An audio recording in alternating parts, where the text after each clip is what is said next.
ਵਾਹਿਗੁਰੂ ਜੀ ਕਾ ਖਾਲਸਾ ਵਾਹਿਗੁਰੂ ਜੀ ਕੀ ਫਤਿਹ। ਤੁਸੀਂ ਵੇਖ ਰਹੇ ਹੋ ਕਥਾ ਗੁਰਬਾਣੀ ਵਿਚਾਰ। ਪਿਆਰੀ ਸਾਧ ਸੰਗਤ ਜੀ, ਇੱਕ ਵਾਰ ਦਮਦਮਾ ਸਾਹਿਬ ਤੋਂ ਰਾਗੀ ਸਿੰਘ ਉੱਤਰ ਪ੍ਰਦੇਸ਼ ਵੱਲ ਗਏ। ਗੁਰੂ ਨਾਨਕ ਪਾਤਸ਼ਾਹ ਦਾ ਗੁਰਪੁਰਬ ਮਨਾਉਣਾ ਸੀ ਉਹਨਾਂ ਰਾਗੀ ਸਿੰਘ ਉੱਥੇ ਬੜਾ ਸੋਹਣਾ ਕੀਰਤਨ ਕੀਤਾ। ਸਾਰੀ ਸੰਗਤ ਕੀਰਤਨ ਸੁਣ ਕੇ ਨਿਹਾਲ ਹੋਈ।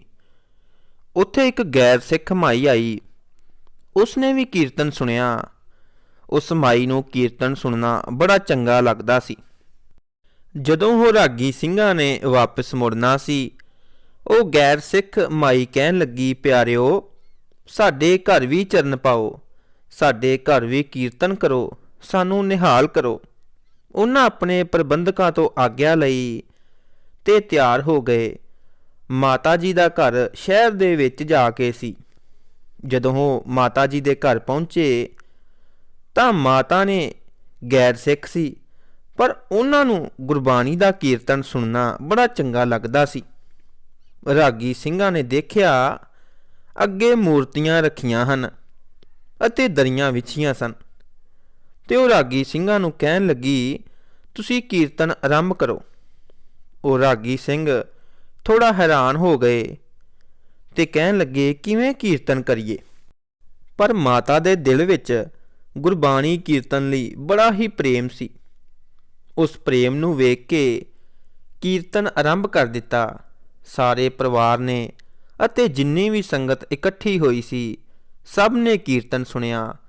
ਕੀਰਤਨ ਦੀ ਸਮਾਪਤੀ ਤੋਂ ਬਾਅਦ ਜਦੋਂ ਉੱਥੋਂ ਆਉਣ ਲੱਗੇ ਤਾਂ ਉਹ ਸਾਨੂੰ ਲੰਗਰ ਪਾਣੀ ਛਕਣ ਲਈ ਕਹਿਣ ਲੱਗੀ। ਅਸੀਂ ਥੋੜ੍ਹਾ ਛਕਣ ਲਈ ਝੱਕਦੇ ਸੀ। ਉਹਨਾਂ ਰਾਗੀ ਸਿੰਘਾਂ ਲੰਗਰ ਛਕਿਆ ਨਹੀਂ, ਪਰ ਉਸ ਮਾਤਾ ਨੇ ਜਾਣ ਲੱਗਿਆਂ ਰਾਗੀ ਸਿੰਘਾਂ ਦੇ ਪੈਰ ਫੜ ਲਏ ਅਤੇ ਕਹਿਣ ਲੱਗੀ, ਮੈਨੂੰ ਤੁਸੀਂ ਕੋਈ ਮੰਤਰ ਦੇ ਕੇ ਜਾਓ। ਤਾਂ ਉਹ ਸਿੰਘ ਕਹਿਣ ਲੱਗੇ, ਗੁਰਮੰਤਰ ਤਾਂ 5 ਸਿੱਖ ਹੀ ਦਿੰਦੇ ਹਨ। ਪਰ ਮਾਤਾ ਅੜੀ ਕਰਨ ਲੱਗੀ। ਉਹਨਾਂ ਦੇ ਕਹਿਣ ਤੇ ਰਾਗੀ ਸਿੰਘਾਂ ਨੇ ਮੂਲ ਮੰਤਰ ਦੱਸ ਦਿੱਤਾ ਕਿ ਮੂਲ ਮੰਤਰ ਜਪ ਲਿਆ ਕਰੋ। ਉਹ ਮਾਤਾ ਆਪਣਾ ਪਹਿਲਾਂ ਵਾਲਾ ਮੰਤਰ ਜਪਦੀ ਸੀ ਮਾਲਾ ਨਾਲ, ਤੇ ਉਹ ਕਹਿਣ ਲੱਗੀ, ਤੁਹਾਡੇ ਮੰਤਰ ਦੀਆਂ ਕਿੰਨੀਆਂ ਮਾਲਾ ਜਪਿਆ ਕਰਾਂ? ਉਹ ਰਾਗੀ ਸਿੰਘਾਂ ਨੇ ਖਹਿੜਾ ਜਾ ਛਡਾਉਣ ਲਈ ਕਹਿ ਦਿੱਤਾ ਕਿ ਮਾਤਾ 10 ਮਾਲਾ ਜਪ ਲਿਆ ਕਰ। ਮਾਤਾ ਨੇ ਆਪਣੀ ਪੋਤੀ ਨੂੰ ਸੱਦਿਆ ਤੇ ਮੂਲ ਮੰਤਰ ਲਿਖ ਲਿਆ। ਕਹਿਣ ਲੱਗੀ, ਇਸ ਨੂੰ ਜ਼ਬਾਨੀ ਯਾਦ ਕਰ ਲਵਾਂਗੀ ਅਤੇ ਜਪਿਆ ਕਰਾਂਗੀ। ਬੜੇ ਸਾਲਾਂ ਬਾਅਦ ਜਦੋਂ ਉੱਥੇ ਫੇਰ ਜਾਣ ਦਾ ਮੌਕਾ ਮਿਲਿਆ ਤਾਂ ਉੱਥੇ ਸਾਡੀ ਪ੍ਰਬੰਧਕਾਂ ਨਾਲ ਗੱਲ ਹੋਈ। ਤਾਂ ਉਹਨਾਂ ਨੂੰ ਪੁੱਛਿਆ ਕਿ ਉਹ ਮਾਤਾ ਕਿੱਥੇ ਹੈ ਜਿਹਦੇ ਘਰ ਅਸੀਂ ਕੀਰਤਨ ਕਰਕੇ ਆਏ ਸੀ। ਉਹ ਕਹਿਣ ਲੱਗੇ, ਉਹਦੀ ਤਾਂ ਤੁਸੀਂ ਗੱਲ ਹੀ ਛੱਡ ਦਿਓ। ਜੋ ਉਹਦੇ ਨਾਲ ਹੋਇਆ, ਬਾਕੀ ਉਹ ਸਭ ਕੁਝ ਤੁਹਾਨੂੰ ਆਪ ਹੀ ਦੱਸ ਦੇਵੇਗੀ। ਉਹਨਾਂ ਸਿੰਘਾਂ ਕਿਹਾ, ਭਾਈ ਤੁਸੀਂ ਸਾਨੂੰ ਉਸ ਮਾਤਾ ਦੇ ਘਰ ਲੈ ਚੱਲੋ। ਤੇ ਜਦੋਂ ਉਹ ਸਿੰਘ ਉਸ ਮਾਤਾ ਦੇ ਘਰ ਗਏ ਤਾਂ ਉਸ ਦੀ ਪੋਤੀ ਆਈ। ਉਹ ਸਿੰਘਾਂ ਨੂੰ ਦੇਖ ਕੇ ਆਵਾਜ਼ ਮਾਰਨ ਲੱਗੀ ਆਪਣੀ ਦਾਦੀ ਨੂੰ ਕਿ ਦਾਦੀ ਜੀ, ਗੁਰੂ ਆਏ ਨੇ, ਗੁਰੂ ਆਏ ਨੇ ਦਾਦੀ ਜੀ। ਉਹ ਰਾਗੀ ਸਿੰਘ ਹੈਰਾਨ ਹੋਏ ਕਿ ਇਹ ਸਾਨੂੰ ਗੁਰੂ ਆਖੀ ਜਾਂਦੀ ਏ।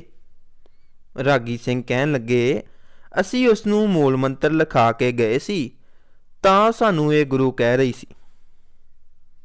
ਜਦੋਂ ਅਸੀਂ ਵਿਹੜੇ ਜਾ ਖੜੇ ਹੋਏ ਤਾਂ ਉਹ ਮਾਤਾ ਪੌੜੀਆਂ ਉਤਰਨ ਦਈ ਸੀ। ਉਹਨਾਂ ਐਨਕਾਂ ਲਾਈਆਂ ਸੀ, ਗਲ ਵਿੱਚ ਸ੍ਰੀ ਸਾਹਿਬ ਪਾਇਆ ਹੋਇਆ ਸੀ। ਉਹ ਬਹੁਤ ਖੁਸ਼ ਹੋਏ ਕਿ ਮਾਤਾ ਜੀ ਨੇ ਅੰਮ੍ਰਿਤ ਦੀ ਦਾਤ ਲੈ ਲਈ ਏ। ਜਦੋਂ ਮਾਤਾ ਕੋਲ ਆਈ ਤੇ ਕਹਿਣ ਲੱਗੀ ਕਿ ਉਦਣ ਤੇ ਕੁਝ ਛਕ ਕੇ ਨਹੀਂ ਗਏ ਤੁਸੀਂ, ਅੱਜ ਪਹਿਲਾਂ ਕੁਝ ਛਕ ਲਵੋ।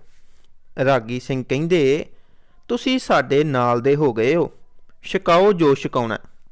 ਫਿਰ ਮਾਤਾ ਨੇ ਸਾਨੂੰ ਦੁੱਧ ਪਿਆਇਆ ਤੇ ਫਿਰ ਅਸੀਂ ਪੁੱਛਿਆ ਕਿ ਮਾਤਾ, ਇਹ ਤਬਦੀਲੀ ਕਿਵੇਂ ਹੋਈ ਹੈ?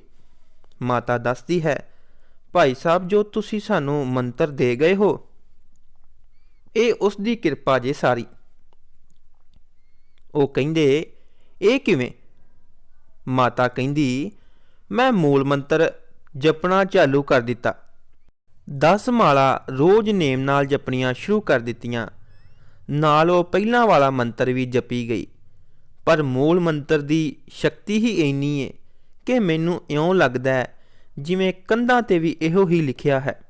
ਆਸੇ ਪਾਸੇ ਵੀ ਇਹੋ ਹੀ ਲੱਗਦਾ ਸੀ, ਜਿਵੇਂ ਹਵਾ ਵੀ ਮੂਲ ਮੰਤਰ ਹੀ ਜਪ ਰਹੀ ਹੈ। ਸਾਰੇ ਪਸ਼ੂ ਪੰਛੀ ਵੀ ਇਉਂ ਹੀ ਲੱਗਣ ਜਿਵੇਂ ਮੂਲ ਮੰਤਰ ਹੀ ਜਪ ਰਹੇ ਹੋਣ। ਫਿਰ ਮੂਲ ਮੰਤਰ 10 ਮਾਲਾਂ ਤੋਂ ਵੱਧ ਗਿਆ ਆਪੇ ਹੀ। ਬਸ ਸਾਰਾ ਦਿਨ ਮੂਲ ਮੰਤਰ ਹੀ ਜਪੀ ਜਾਣਾ।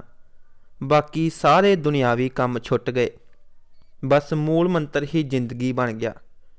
ਫਿਰ ਕਹਿਣ ਲੱਗੀ ਕਿ ਮੈਂ ਇੱਕ ਰਾਤ ਸੁੱਤੀ ਹੀ ਸੌਂ ਗਈ ਤੇ ਕਹਿੰਦੀ ਮੇਰੀ ਰੂਹ ਨੂੰ ਉੱਤੇ ਲਈ ਜਾਂਦੇ ਨੇ। ਮੇਰੀ ਰੂਹ ਨੂੰ ਉੱਤੇ ਲਿਜਾ ਕੇ ਵਿਸ਼ਨੂੰ ਮੰਡਲ ਵਿੱਚ ਬਿਠਾ ਦਿੱਤਾ ਅਤੇ ਕਹਿੰਦੀ ਮੇਰਾ ਉੱਥੇ ਮਨ ਨਾ ਲੱਗੇ।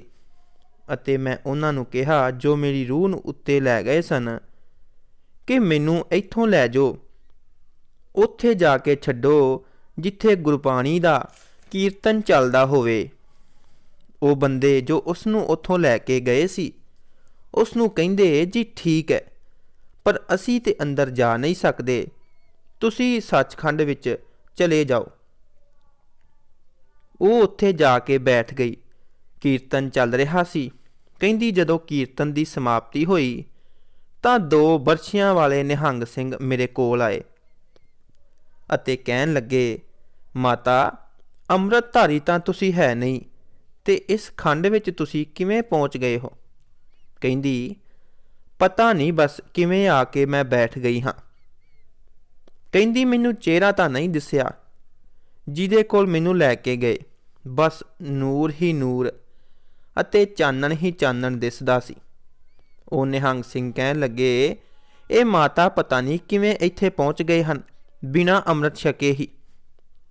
ਮਾਤਾ ਕਹਿੰਦੀ ਕਿ ਅੱਗੋਂ ਆਵਾਜ਼ ਆਈ ਕਿ ਇਸ ਮਾਤਾ ਨੇ ਮੂਲ ਮੰਤਰ ਦੀ ਬਹੁਤ ਕਮਾਈ ਕੀਤੀ ਹੈ, ਪਰ ਅਜੇ ਇਹਨੂੰ ਇੱਥੇ ਥਾਂ ਨਹੀਂ ਮਿਲੇਗੀ। ਫਿਰ ਮਾਤਾ ਨੂੰ ਆਵਾਜ਼ ਆਈ ਕਿ ਅੰਮ੍ਰਿਤ ਛਕ ਕੇ 3 ਸਾਲਾਂ ਬਾਅਦ ਇੱਥੇ ਆ ਜੀ।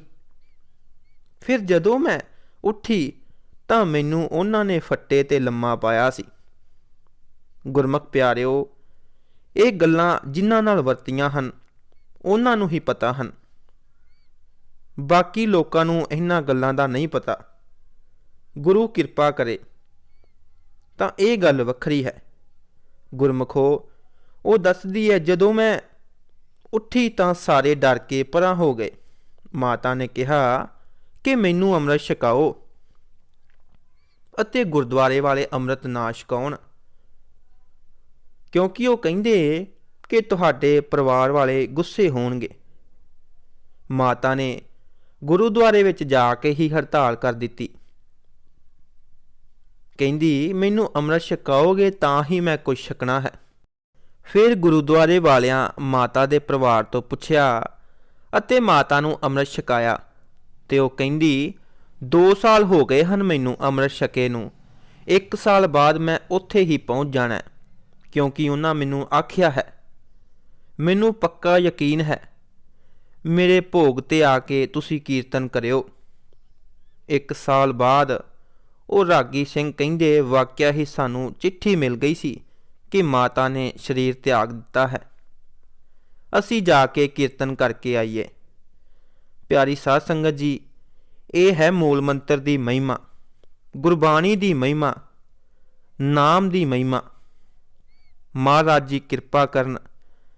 ਸਾਹਿਬ ਦੇ ਦਰ ਘਰ ਨਾਲ ਜੁੜ ਕੇ ਸਾਰੇ ਹੀ ਇਹ ਅਰਦਾਸ ਕਰਨ, ਮਾਲਕ ਦੇ ਚਰਨਾਂ ਵਿੱਚ ਕਰਨੀ ਹੈ। ਮੇਰੇ ਦਾਤਿਆ, ਜਨਮਾਂ ਜਨਮਾਂ ਦੇ ਵਿਛੜਿਆਂ ਨੂੰ ਚਰਨਾਂ ਨਾਲ ਜੋੜ ਕੇ ਪਿਆਰ ਦੇ ਦਿਓ। ਸਾਡੀ ਇਹ ਅਰਦਾਸ ਤੁਹਾਡੇ ਚਰਨਾਂ ਵਿੱਚ ਹੈ। ਵਾਹਿਗੁਰੂ ਜੀ ਕਾ ਖਾਲਸਾ, ਵਾਹਿਗੁਰੂ ਜੀ ਕੀ ਫਤਿਹ।